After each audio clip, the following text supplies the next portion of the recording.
Welcome back to the deep dive. Today we're digging into some really powerful source material.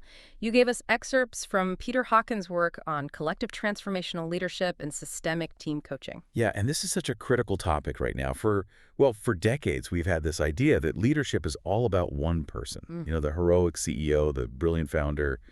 But Hawkins' work, it really challenges that whole model. It really does.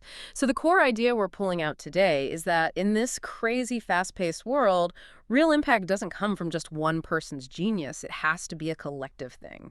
We're looking at how teams can go from just being good at their jobs to actually changing the game. Exactly. And the mission for you, our listener, is to walk away with a clear framework. We want you to see how your own teams can shift from being high performers, which is, let's be honest, just table stakes now, Right. to becoming what Hawkins calls high-value creators, Yeah. or HVCTs. It's basically a blueprint for making a real lasting impact.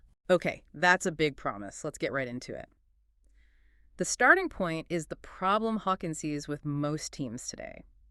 He says that leadership teams focused only on performance just aren't cutting it anymore. Why is that? Well, it creates what he calls the performance trap. Think about it. Performance-focused teams, they tend to look inward.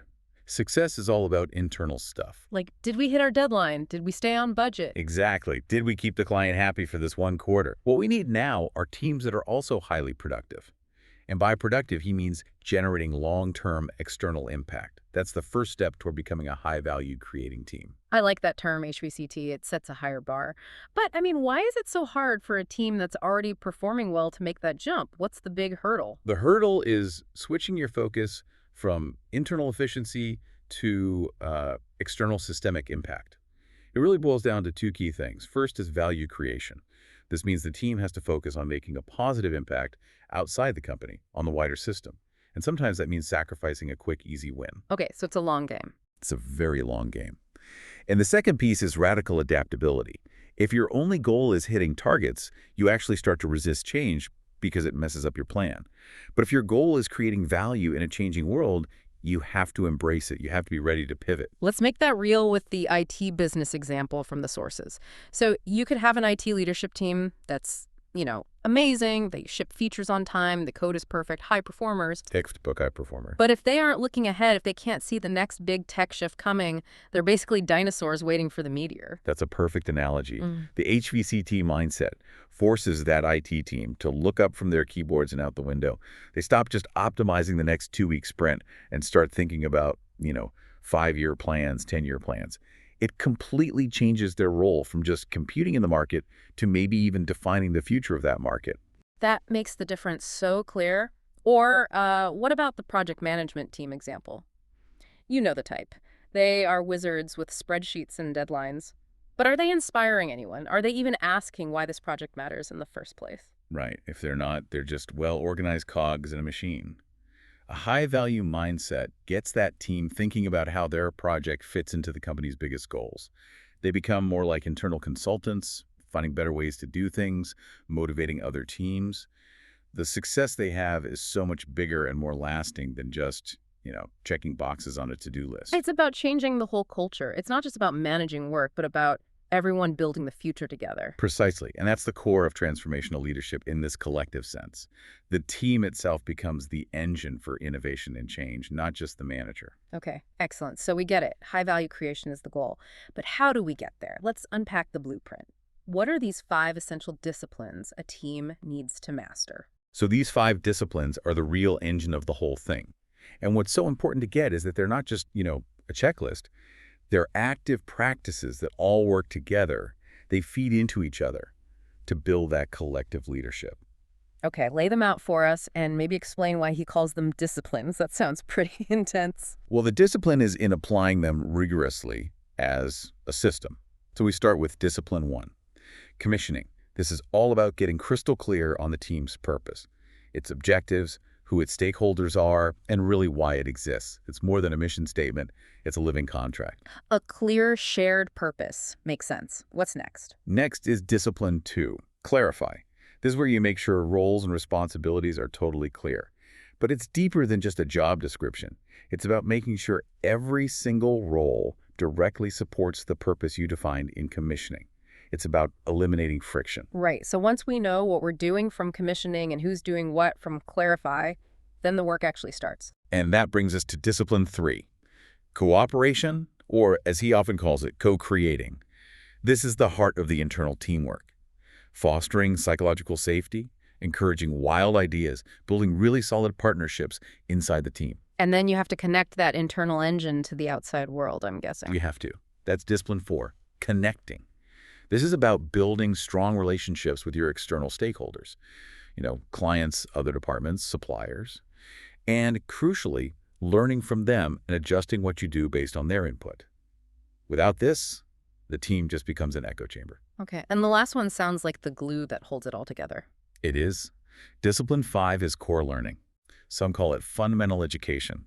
This just means the team has a built-in mandatory process for reflection, for challenging its own assumptions and adjusting its strategy based on everything it's learned for the other 4 disciplines. Yeah. It's the feedback loop that drives improvement. Okay, let's use that marketing team scenario. So they're launching a big campaign. They start with clear goals and audience alignment. That's commissioning. Then they make sure the copywriter, the designer, the social media person, everyone knows their exact part. That's clarifying. Right. They brainstorm together to come up with something really creative. That's cooperation. And they work closely with the sales team to make sure the messaging is aligned. That's connecting. And here's the discipline part. After the campaign is over, they don't just move on. They must have a real debrief. Did we create the value we intended? What broke in our process? What do we change for next time? That's core learning. If they skip that, they're doomed to repeat their mistakes. You can really see how they're all linked. I mean, if the purpose in commissioning was vague, how could you ever clarify the roles properly? You can't. The whole thing starts to fall apart. And that leads us perfectly into the next piece, which is, how do you guide a team through this? Because let's be real, this kind of shift almost never happens on its own. Right. And this is where it gets really interesting for me. How does coaching actually support this kind of transformation? Let's talk about systemic team coaching, or STC. So STC is structured help, but it's not just about improving the team's performance. It's about improving its underlying dynamics. How the team relates to itself and to the entire organization around it. It's very different from coaching one person. How is it different? I mean, if I hire a consultant, they fix my strategy. If I hire an executive coach, they work on my leadership style. Where does an STC fit? The STC sees the team as the client, yes, but also sees the whole organizational system as part of the work. Hawkins talks about a coaching continuum. A continuum. Tell us about that. Well, on one end, you have very basic facilitation. Helping a team have a difficult conversation, manage a conflict. But on the other, far end, you have profound systemic transformation. And what does that profound end look like in practice? It's about tackling the really deep structural problems.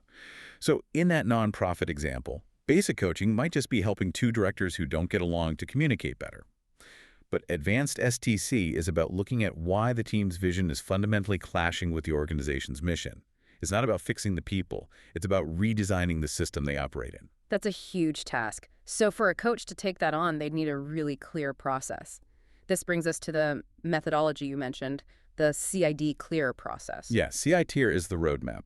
It gives the whole process structure and rigor. Without it, team coaching can just turn into, an expensive, unstructured complaint session. Let's break down those acronyms for everyone listening. First up, CID. CID is all the prep work. It's context, issues, and desired outcomes. This is the critical diagnostic phase where the coach and the team leader work together before any big session.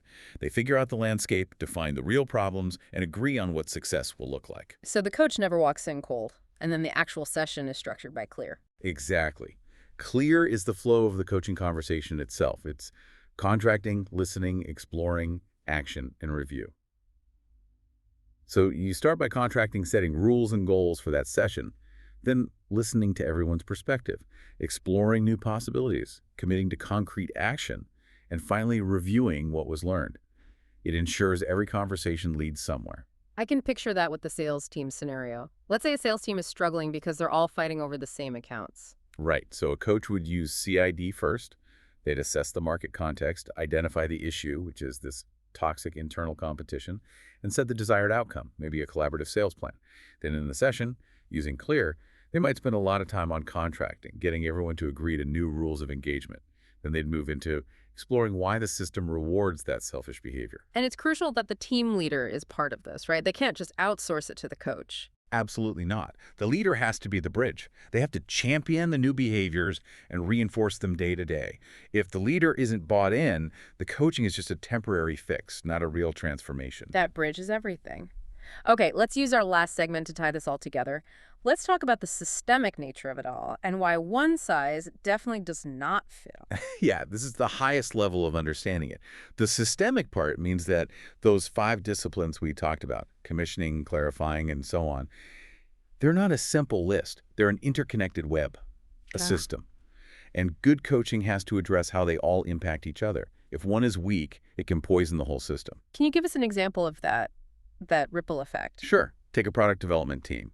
They might be great performers, they write flawless code, but the products they build keep failing in the market. They're low-value creators. So a coach might find that their internal cooperation is fantastic, they all get along, but their connecting discipline is broken. They never talk to actual customers. Okay, I see. And because their connecting is weak, their core learning is flawed, they only reflect on their internal processes, which means they never challenge their original purpose, their commissioning. So the coach doesn't just say, go talk to customers more. They fix the broken link between the outside world and the team's very purpose. That's it, exactly. They fix the whole feedback loop. Mm-hmm. And because these feedback loops look different for different teams, the coaching has to be specialized.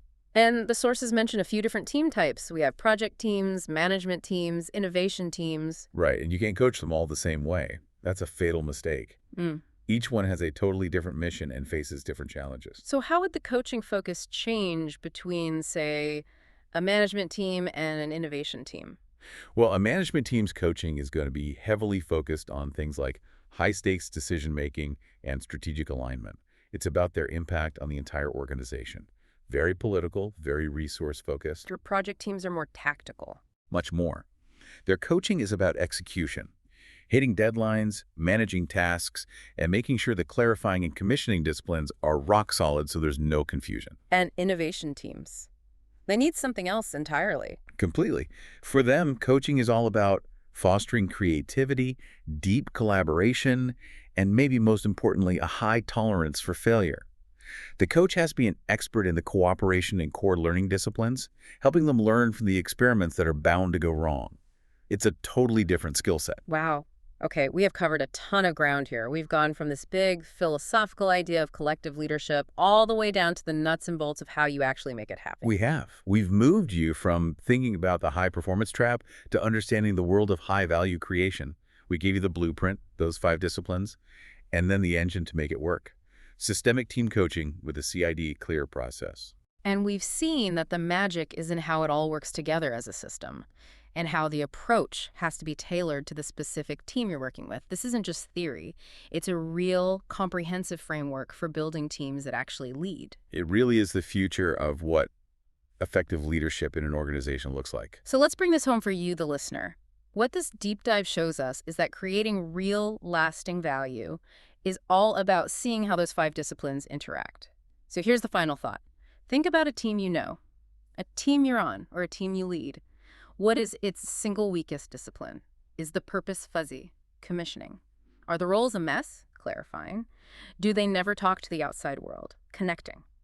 And once you identify that weak link, think about how it ripples out and undermines everything else. How does it stop real learning and cooperation?